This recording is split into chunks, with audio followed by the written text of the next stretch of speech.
မကြခင်နှစ်တစ်ကိုရောက်လာတော့မှာပါမြမာနဲ့အတာတကြံ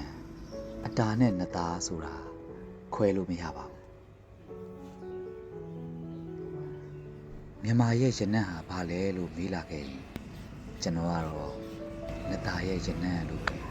တင်စားခြင်းပါတယ်နှစ်သားရဲ့ရနံ့ဟာစိတ်ကိုကြည်လင်အေးမြစေပြီးဂုံကျက်တည်းနဲ့ပြည့်စုံစေတဲ့ရနံ့လည်းဖြစ်ပါတယ်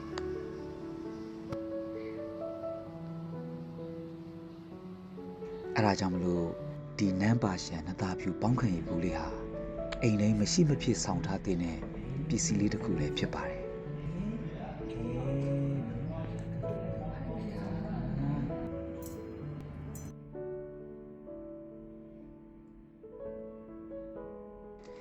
ဒီနန်းပါရှန်နှစ်သားဖြူပေါင်းခံရဘူးလေးကို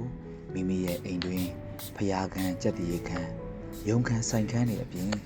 နှက်ကောင်းနှမျက်အဆောက်အအုံကောင်းများစွာအတွက်လည်းပူဇော်ပတ်တာနိုင်ပါတယ်ဟုတ်လား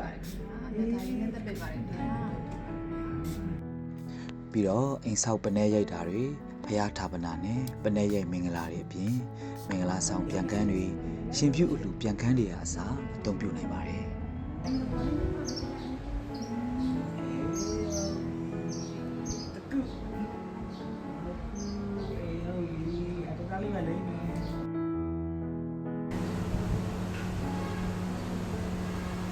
မြန်မာနှစ်တစ်ခုအချိန်ခါမှာ